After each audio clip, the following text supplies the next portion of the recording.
إن هذا القرآن يهدي للتي هي أقوم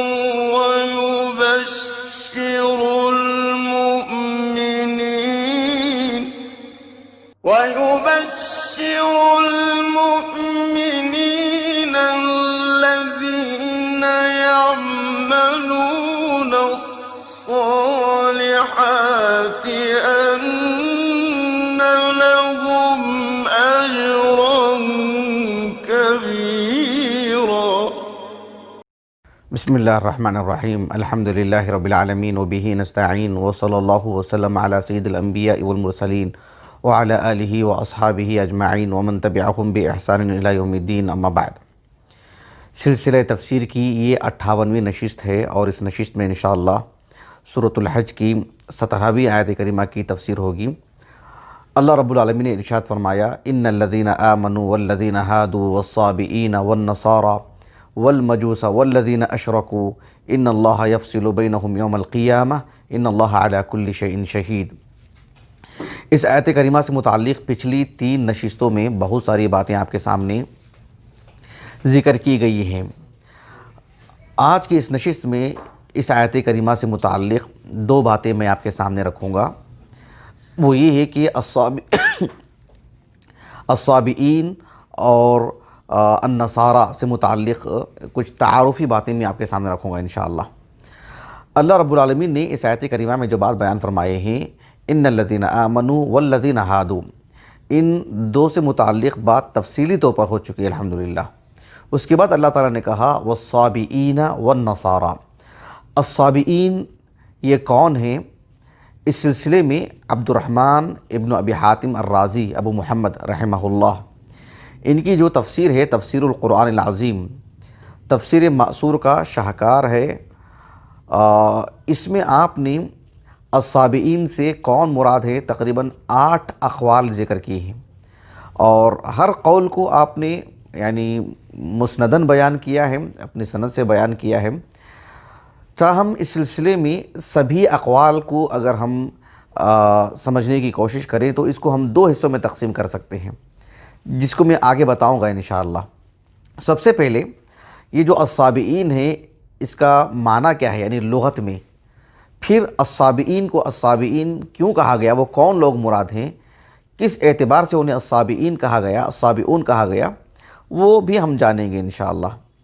عربی زبان میں صبأ یصبأ صبوءً، یعنی میں محموز کی بات کر رہا ہوں. محموز اللام جو ہے یہ صبأ، ایک ہے صبا صاد با اور الف، یہ ہے صاد با حمزہ صبأ یصبأ، میں اس کی بات کر رہا ہوں. اس کا بنیادی معنی کیا ہے کہ یعنی الخروج والظہور، یدل علی الخروج والظہور، کسی چیز کا ظاہر ہونا، کسی چیز کا نکلنا، آگے بڑھ جانا، یہ بنیادی طور پر یہ اس کے اندر معنی آتا ہے. جس طرح سے کہا جاتا ہے صبأت النجوم، کیا مطلب ہے صبأت النجوم کا؟ یعنی اذا ظہرت.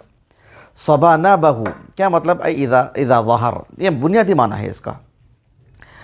ابو اسحاق الزجاج رحمہ اللہ، ان کی جو معانی القرآن و اعرابہ ہے، اس میں سورۃ البقرہ کی جو آیت کریمہ ہے ان الذین آمنوا والذین ہادوا والنصارى والصابئین، اس آیت کریمہ کی تفسیر میں آپ نے الصابئین کا معنی بتاتے ہوئے کہا کہ صبأ کا معنی یہ ہوا کہ ای خرج من دینہ، خرج من دینہ، خرج من دینہ، گویا کہ خروج اور ظہور کا جو بنیادی معنی آتا ہے وہیں سے یہ معنی لیا گیا صبأ کا معنی.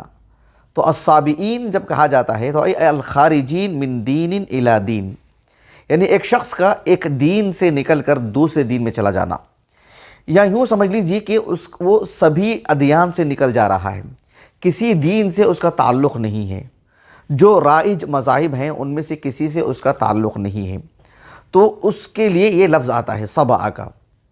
اسی لیے ہم دیکھتے ہیں کہ اللہ کے رسول علیہ السلام کی بعثت سے پہلے بھی مکہ میں اور مکہ کے قرب و جوار بلکہ پورے عرب میں ایسے لوگ جو کسی دین کے متبع نہیں تھے، ان کے لیے یہ جو قریش ہیں، قریش مکہ یا دیگر اہل عرب، ان لوگوں کو صابی کہا جاتا، صابی کہتے تھے کہ فلاں شخص تو الصابی ہے۔ کیا مطلب؟ یعنی وہ ہم جس دین پر قائم ہیں، بھلے ہی ان کا بت الگ ہے، ان کا بت الگ ہے، انہوں نے کسی کو معبود مانا ہے، لیکن یہ سب اس دین سے نکلے ہوئے ہیں۔ آپ دیکھیے اللہ کے رسول علیہ السلام کو جب نبوت سے سرفراز کیا گیا، خود اللہ کے رسول کو الصابی کہا گیا۔ آپ علیہ السلام پر جو لوگ اسلام قبول کرتے تھے ان کو بھی الصابی کہا گیا، وہ سب اسی معنی میں۔ متعدد احادیث ہیں، آپ دیکھ سکتے ہیں، میں چند ایک مثالیں آپ کو دیتا ہوں تاکہ بات کو سمجھنے میں آپ کو آسانی ہو۔ امام بخاری رحمہ اللہ کے جو الجامع الصحیح ہے، اس کی جو کتاب المناقب ہے، اس میں ایک باب قائم کیا آپ نے، باب قصۃ زمزم۔ ابو ذر الغفاری رضی اللہ عنہ سے متعلق جو طویل واقعہ ہے، آپ اس کو پڑھ کر کے دیکھیں کہ ابو ذر الغفاری رضی اللہ عنہ نے جب اسلام قبول کیا تو اسلام قبول کرنے کے بعد، یہ بالکل آغاز کی بات ہے، اسلام قبول کرنے کے بعد آپ نے مکے میں یعنی کعبۃ اللہ میں علانیہ طور پر اپنے اسلام کا اظہار کیا، شہادتین کا اقرار کیا آپ نے۔ تو وہاں جو لوگ تھے آپ پر ٹوٹ پڑے آپ کو مارنے کے لیے، کیا کہتے ہوئے کہ قوموا الی ھذا الصابی، قوموا الی ھذا الصابی۔ کیا مطلب؟ اس شخص کی طرف دوڑ پڑو اور اس کو مارو، اس کو روکو۔ اور یہ کون شخص ہے؟ یہ الصابیو ہے، یعنی یہ ہم جس دین پر قائم ہیں، ہم اور فلاں یہ سب کے دین سے نکلا ہوا شخص ہے۔ تو گویا کہ ایک مسلمان کو جو اللہ کے دین کو قبول کرتا ہے اسے وہ الصابی کہتے تھے وہ۔ اسی طرح سے وہ ایک طویل قصہ ہے، وہ بھی امام بخاری رحمہ اللہ جو آپ کی عادات میں سے حدیث کو جو مکرر لاتے ہیں، اس اعتبار سے ہر جگہ کا حوالہ دینا آسان نہیں رہتا ہے۔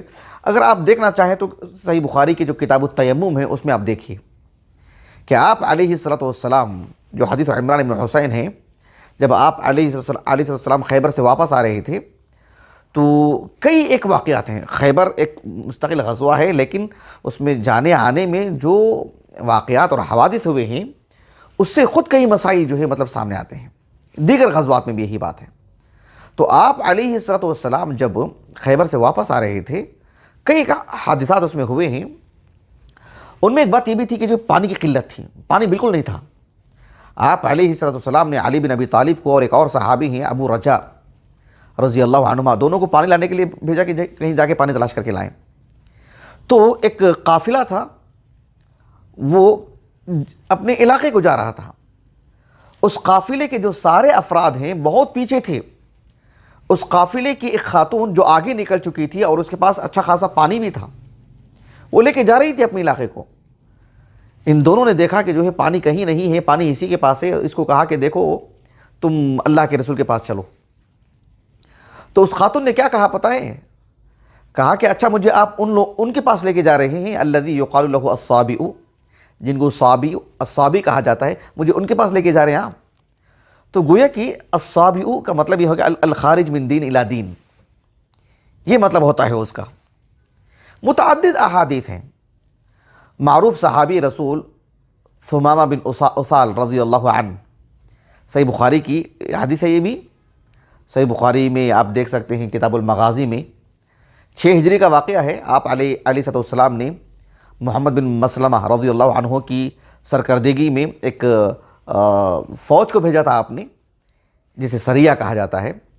آج کا جو ریاض وغیرہ کا علاقہ ہے نا، الیمامہ بنو حنیفہ جہاں رہا کرتے تھے، تو وہاں پر بھیجا تھا اللہ کے رسول نے علیہ السلام۔ جب وہ قافلہ واپس آ رہا تھا تو اس میں ثمامہ بن اسال رضی اللہ عنہ جو بنو حنیفہ کی یعنی سید ہیں، سردار تھے، وہ ان کو پکڑ کر کے لے کر کے آئے اور ان کو پتہ نہیں تھا، بہرحال لے کر کے آئے اللہ کے رسول کے پاس، اور ان کی قبول اسلام کا بہت ہی ایمان افروز واقعہ ہے۔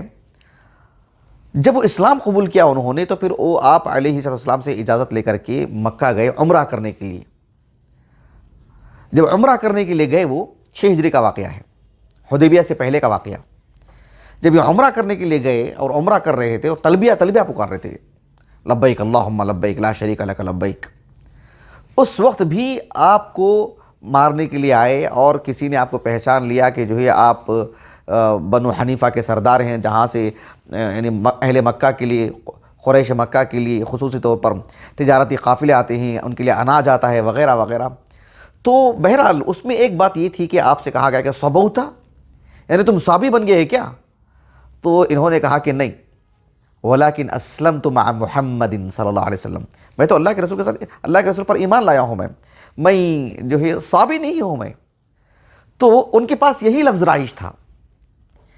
آپ علیہ الصلوۃ والسلام جب صحابہ کو متعدد فوج کی ٹکڑیوں میں بھیجا کرتے تھے ادھر اور ادھر، تو کچھ لوگ اسلام قبول کر لیے تھے، اسلام سے متعلق واقف تھے تو اور اسلام قبول کر لیا تھا انہوں نے، لیکن مان لیجئے کہ ان کے علاقے میں اسلامی فوج آتی تھی اللہ کے رسول کے زمانے میں، تو کسی نے اپنے اظہار اسلام کو اس طرح سے کہہ دیا کہ صبأت، مطلب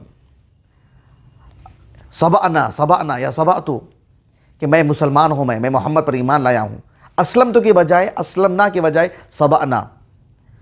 تو ایک واقعہ ہوا تھا، خالد بن ولید رضی اللہ عنہ نے یہ سمجھ کر کے کہ جو ہے بس اپنی جان بچانے کے لیے ایسے کہہ رہے تو قتل کر دیا تھا اس کو۔ یہ صحیح بخاری کی کتاب الجزیہ وغیرہ میں دیکھ سکتے ہیں آپ۔ امام بخاری رحمہ اللہ نے مستقل کتاب الجزیہ میں ایک باب ہی قائم کیا ہے کہ ایک شخص کا یہ کہنا، یعنی ایک قوم کا، جب ایک مسلم فوج وہاں جاتی ہے، اس قوم کا یہ کہہ دینا کہ یعنی صبأنا ولم يحسن اسلمنا، اسلمنا ایسے نہیں کہا، انہیں وہ تلفظ ان کی زبان سے ادا نہیں ہو رہا تھا، یعنی وہ تلفظ ان کے لیے، وہ لفظ ان کے لیے نہیں معلوم کہ اس کو کیسے ادا کریں گے کہ میں مسلمان ہوں۔ بس جو عام چیز رائج تھی ان کے مابین، صبأنا یہ کہہ دیا انہوں نے۔ تو اس سلسلے میں کیا بات ہوگی، صورتحال کیا ہوگی، نتیجہ کیا ہوگا؟ باب قائم کیا امام بخاری رحمہ اللہ نے، بھلے ہی اس باب کے تحت حدیث نہیں لائے ہیں، لیکن وہ حدیث وہی ہے جو دیگر مقامات پر امام بخاری رحمہ اللہ لے کر آئے ہیں موصولاً۔ کہنے کا مقصود یہ ہے کہ یہ ایک عام سا لفظ ہے یہ۔ اب جہاں تک مسئلہ الصابئین جو اس آیت کریمہ میں مذکور ہے، اس کا معنی کیا ہے، میں نے آپ کو اس سے پہلے یہ بتایا کہ یہ آیت کریمہ سورۃ الحج میں بھی ہے اور اس سے ملتی جلتی آیت کریمہ سورۃ البقرہ اور سورۃ المائدہ میں بھی ہے۔ تو یہاں پر الصابئین جو سورۃ الحج میں ہے اس سے مراد الگ ہیں، الصابئین جو سورۃ البقرہ میں ہے اس سے مراد لوگ الگ ہیں۔ الصابئین کا لفظ جو سورۃ البقرہ میں آیا ہے، جو اللہ تعالیٰ نے فرمایا ان الذین آمنوا والذین ہادوا والنصارى والصابئین من آمن باللہ والیوم الآخر وعمل صالحا فلہم اجرہم عند ربہم ولا خوف علیہم ولا هم یحزنون، وہاں پر الصابئین سے مراد بالاتفاق، متعدد اقوال ہیں اس کے، 8 اقوال تو ابن ابی حاتم الرازی نے ذکر کی ہیں رحمہ اللہ، لیکن وہاں مراد وہ لوگ ہیں جو کہ مسلمان ہیں، جو توحید پر قائم ہیں، جو ملت ابراہیمیہ پر قائم ہیں، جن میں شرک نہیں آیا تھا، جو شرک سے بیزار تھے بلکہ شرک سے دور تھے۔ یہ اور بات ہے کہ ان کے پاس کوئی کتاب نہیں تھی، لیکن تھے دین ابراہیم پر، توحید پر۔ اگر ان کے پاس اللہ کے کوئی رسول آ جاتے تو وہ علی الفور لبیک کہتے، ان کے نام کوئی کتاب نازل ہوتی، یعنی ان کے مابین اللہ کے رسول ہوتے، کوئی بھی اللہ کے نبی، اور ان پر کتاب نازل ہوتی تو یہ علی الفور لبیک کہتے، اس پر ایمان لاتے۔ کتاب نہیں تھی، ان کے مابین نبی نہیں تھے، لیکن یعنی توحید پر قائم تھے، کسی کی عبادت نہیں کرتے تھے، وہ مخلوق کی، خالص الحنفاء تھے وہ لوگ، تو وہی وہاں پر مراد ہیں۔ شیخ الاسلام ابن تیمیہ رحمہ اللہ نے الجواب الصحیح لمن بدل دین المسیح میں اس آیت کریمہ کی تفسیر کو، اس آیت کریمہ سے متعلق کافی باتیں لکھی ہیں آپ نے، اور اس میں یہود و نصارہ پر ایک طرح سے الزامی جواب دیتے ہوئے آپ نے خصوصی طور پر یعنی نصارہ کو آپ نے الزامی جواب دیا ہے، اور اس ضمن میں الصابئین کو بھی ذکر کیا ہے کہ الصابئین کو اگر یہ اور ایسے باتیں کرتے ہیں تو پھر جو ہے یہود بھی تو آپ کے حق میں ایسی اور ایسی باتیں کرتے ہیں۔ خیر وہ ہمارا موضوع نہیں ہے، لیکن مجھے بتانا یہ مقصود ہے کہ الجواب الصحیح لمن بدل دین المسیح میں آپ دیکھیے بہت مفصل لکھا ہے ابن تیمیہ نے رحمہ اللہ، اور اس میں یہاں پر الصابئین سے یہی مراد لیں کہ یہ اس وقت مسلمان ہیں۔ حافظ ابن القیم رحمہ اللہ نے بھی اغاثۃ اللہفان میں اس کو ذکر کیا ہے اس مسئلے کو، اور ابن تیمیہ رحمہ اللہ کے حوالے سے حافظ ابن کثیر رحمہ اللہ نے بھی بھلے ہی متعدد اقوال ذکر کی ہیں، لیکن راجح اسی بات کو ذکر کیا ہے۔ شیخ ابن عثیمین بھی رحمہ اللہ اقوال تو کئی ذکر کی ہیں جو ابن ابی حاتم الرازی نے ذکر کی ہیں، لیکن کہا کہ اقرب یہی ہے، اصح ترین بات یہی ہے کہ جو ہے یہ الحنفاء ہیں، یہ وہ لوگ ہیں جو مسلمان ہیں، اور آیات کا سیاق بھی یہی بتاتا ہے۔ لیکن سورۃ الحج کی اگر بات کرتے ہیں، جو فی الحال جس کی ہم تفسیر کر رہے ہیں، ان الذین آمنوا والذین ہادوا والصابئین والنصارى والمجوس والذین اشرکوا، یہاں الصابئین سے مراد وہ لوگ ہیں جو ستاروں کی پوجا کیا کرتے تھے، جن میں بت پرستی تھی، جن میں خلط ملط چیزیں سب داخل ہو گئی تھیں، بھلے ہی وہ کسی ایک دین، کسی ایک نقطہ نظر پر جمع نہیں تھے، لیکن اسلام میں تو داخل نہیں تھے۔ وہ اسلام جو اللہ کا دین ہے آدم علیہ السلام سے، وہ ان کے پاس نہیں تھا، وہ اس پر قائم نہیں تھے۔ بس عام طور پر جو ایک دین سے نکل جانا، کسی دین سے تعلق نہیں رکھنا، وہ ایک عمومی مفہوم تھا جو عرب میں رائج تھا، جن کو وہ الصابی کہہ دیتے تھے۔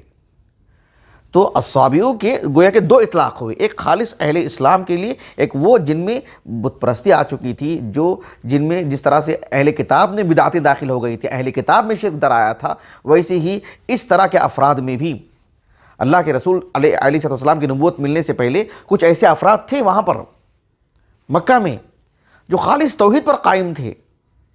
سورۃ العلق کی جب میں نے تفسیر کی ہے، پہلی آیت کریمہ سے پہلے جو مقدمات میں نے ذکر کی ہیں، ان میں نے اس کو ذکر کیا ہے، میں نے ورقہ بن نوفل وغیرہ سے متعلق سب۔ تو یہ وہ افراد ہیں جو خالص توحید پر قائم تھے، جو سورۃ البقرہ میں جن کا ذکر ہوا ہے، اور یہاں ان کا ذکر ہوا ہے کیونکہ اس آیت کریمہ میں محض دو ہی گروہ کا ذکر ہے۔ ان الذین آمنوا سے خالص وہ لوگ ہیں جو اللہ پر اور اللہ کے رسول پر، کتابوں پر، اللہ کی کتابوں پر ایمان لاتے ہیں، آخرت پر ایمان رکھتے ہیں۔ ایک وہ ہیں جو کفار ہیں، اور وہ کون کون ہیں؟ طرح طرح کے لوگ ہیں، والذین ہادوا والصابئین والنصارى والمجوس والذین اشرکوا۔ تو یہاں الصابئین سے مراد خالص کفار ہی مراد ہیں۔ اس کے بعد اللہ رب العالمین نے فرمایا ان الذین آمنوا والذین ہادوا والصابئین والنصارى۔ النصارى یہ کون ہیں؟ یہ عیسیٰ علیہ السلام کی ملت ہیں، عیسیٰ علیہ السلام کے دین کے تابعدار ہیں۔ ان کو النصارہ کیوں کہا گیا؟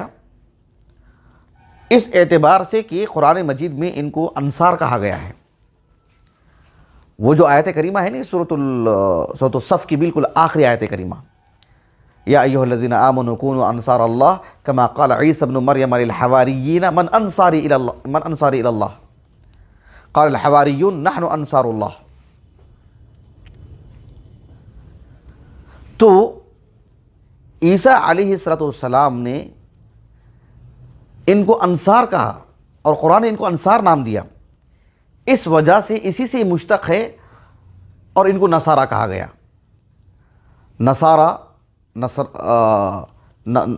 نصران سے جس طرح سے سکارا سکران کی جمع ہے، نشاوا نشوان کی جمع ہے، ویسے ہی نصران کی جمع آتی ہے النصارہ۔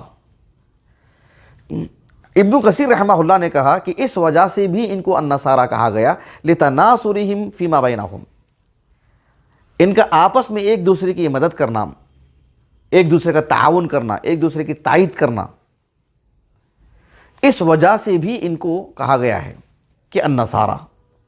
متعدد وجوہات ہیں کہ یہ وجہ تسمیہ کیا ہے، کس وجہ سے ان کو النصارہ کہا گیا ہے۔ اتنی بات تو یہاں میں آپ کو ذکر کروں گا، زائد بات اس سے ایک ہٹ کر کے، کہ ان کو کہا جائے گا النصارہ۔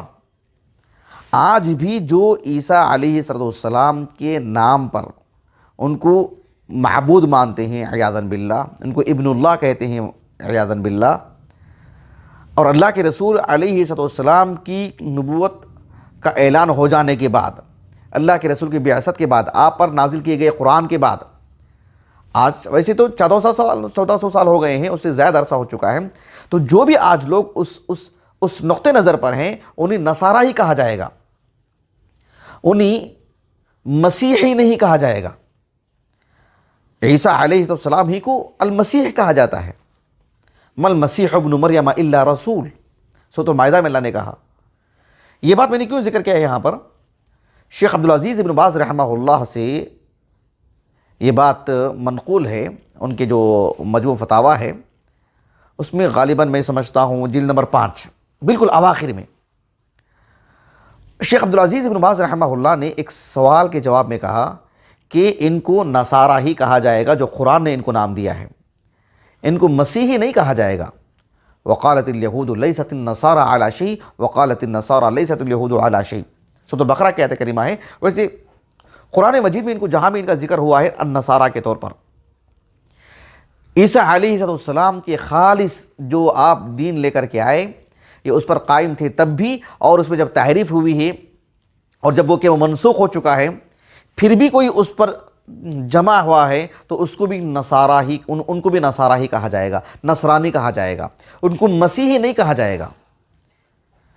یہ بہت بنیادی بات ہے، اس لیے کہ ہم ہندوستان میں رہتے ہیں، اردو دنیا کی اگر بات کریں تو ہم ان کو عام طور پر عیسائی کہتے ہیں، عیسائی۔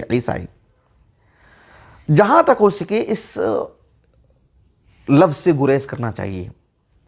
وہ عیسیٰ علیہ السلام کے نام پر جیتے ضرور ہیں، ان کے نام پر عقائد انہی کے نام پر منسوب کر کے رہتے ہیں، لیکن وہ اصلاً عیسیٰ علیہ السلام سے ان کا تعلق نہیں ہے، وہ عیسائی نہیں ہے، وہ مسیحی نہیں ہے۔ لیکن ہمارے پاس یہ لفظ بہت غالب ہے، بچنا بھی آسان نہیں ہے، کبھی اس قدر ہم مغلوب ہیں اس لفظ کے ذریعے سے۔ ہم یہی کہتے ہیں کہ یہودیت و عیسائیت، یہودیت و نصرانیت کہتے ہیں، لیکن الگ سے عیسائیت بھی کہتے ہیں۔ عیسائیت ایک موضوع کے طور پر ہم کہتے ہیں کہ ہم ایک عیسائی سے ہماری ملاقات ہوئی، نہیں، یہ کہنا چاہیے کہ نصارہ، ایک نصرانی سے ہماری ملاقات ہوئی، وہاں نصارہ رہتے ہیں، یہ نصارہ کا موقف ہے، یہ نصارہ کا نہج ہے۔ مناسب یہی ہے کہ اس لفظ سے گریز کیا جائے۔ اگر آپ میں ہے اس قدر یعنی اتنی پکڑ اپنے نفس پر، تو کوشش کرنا چاہیے کہ لفظ سے گریز کریں۔ یہ کہہ کر کے خاموش نہیں بیٹھنا چاہیے کہ یہ لفظ اتنا غالب ہے، کہاں سے بچا جائے۔ یقیناً میں اور آپ فرداً تو بچنے کی کوشش کر سکتے ہیں، میرے اور آپ کی زبان سے تو نہ نکلے، ہمارے قلم سے عیسائی لفظ نہ نکلے۔ عیسائی مسیحی نہیں کہنا چاہیے، ان کو نصرانی کہنا چاہیے، نصارہ کہنا چاہیے، یہی لفظ ان کے لیے سب سے مناسب ہے۔ اس لیے بھی کہ ابن کثیر رحمہ اللہ نے کہا کہ اس وجہ سے بھی ان کو نصارہ کہا جاتا ہے کہ ایک علاقہ تھا ناصرہ نام کا، وہاں پر یہ پڑاؤ ڈالے تھے، تو اس وجہ سے بھی ان کو نصارہ کہا جانے لگا۔ کسی بھی مناسبت سے ہو، ایک نبی کے نام پر بہرحال ان کو عیسائی یا مسیحی نہیں کہا جائے گا، ان کو نصرانی کہا جائے گا، نصارہ کہا جائے گا۔ قرآن نے بھی اسی سے ان کو موسوم کیا ہے، اور اسی پر ہم کو اسی پر قانع ہونا چاہیے، اسی پر اکتفا کرنا چاہیے۔ آج کی اس نشست سے متعلق آخری بات وہ یہ کہ اللہ رب العالمین نے سورۃ البقرہ میں بیان فرمایا، ان الذین آمنوا والذین ہادوا والنصارى والصابئین، صابئین کو نصارہ کے بعد ذکر کیا، جبکہ یہاں سورۃ الحج میں اللہ تعالیٰ نے کہا ان الذین آمنوا والذین ہادوا والصابئین والنصارى، نصارہ سے پہلے صابئین کا ذکر کیا ہے۔ اس سلسلے میں شیخ الاسلام ابن تیمیہ رحمہ اللہ اور پھر ماں بعد کے بھی علماء نے المحرر فی تفسیر میں بھی اس بات کو ذکر کیا گیا ہے، وہ یہ ہے کہ سورۃ البقرہ میں الصابئین کو نصارہ کے بعد ذکر کیا گیا ہے، وہاں اس بات کا لحاظ کیا گیا ہے فرق مراتب کے طور پر کہ موسیٰ علیہ السلام کے بعد عیسیٰ علیہ السلام، اور عیسیٰ علیہ السلام پر بھی اللہ نے کتاب نازل کی، لیکن چونکہ الصابئین وہ ہیں جن کے پاس لیس لدیہم کتاب، ان کے پاس کوئی کتاب نہیں ہے، وہ تھے توحید پر قائم لیکن کوئی کتاب نہیں ہے ان کے پاس کوئی رسول نہیں آئے، کوئی کتاب نہیں ہے آسمانی طور پر ان کے پاس، تو رتبہ کے اعتبار سے، مرتبہ کے اعتبار سے وہ نصارہ سے کم ہیں، اس وجہ سے ان کو بعد میں ذکر کیا گیا۔ اس وجہ سے بھی کہ عددی اعتبار سے بھی وہ بہت کم، اس وجہ سے بھی ان کو نصارہ کے بعد وہاں پر ذکر کیا گیا۔ جبکہ یہاں سورۃ الحج میں ان الذین آمنوا والذین ہادوا والصابئین والنصارى کہا گیا، یہاں زمانے کا خیال کیا گیا، اس لیے کہ نصارہ سے پہلے ان کا وجود ہے، صابئین کا، اس وجہ سے ان کو مقدم رکھا گیا ہے۔ جبکہ سورۃ المائدہ میں دونوں چیزوں کا خیال رکھا گیا، یعنی لفظ کے اعتبار سے بھی تقدیم اور معنوی اعتبار سے بھی تقدیم، اس لیے وہاں پر الصابئون حالت رفع میں ہے۔ یہ کچھ باتیں تھیں اس نشست سے متعلق، میں اپنی بات کو ختم کرتا ہوں۔ اللہ رب العالمین سے دعا کرتے ہوئے کہ اللہ تعالیٰ ہمیں مخلص بنائے، سعادت مند بنائے، اللہ کے دین پر قائم رکھے۔ اللہ تعالیٰ ہماری اس نشست کو، ہمارے اساتذہ، ہمارے والدین، ہمارے کل معاونین، ہمارے مشاہدین اور ہمارے اہل خانہ ہمارے لیے ذخیرہ آخرت بنائیں۔ ہمارے ہود کو اللہ سبحانہ وتعالیٰ حافظ قرآن بنائیں، اللہ تعالیٰ کی دین کا اللہ تعالیٰ ان کو علم عطا کرے، اللہ سبحانہ وتعالیٰ الراسخین فی العلم میں اللہ ان کا شمار کرے۔ سبحانک اللہم و بحمدک، اشہد ان لا الہ الا انت، استغفرک و اتوب الیک۔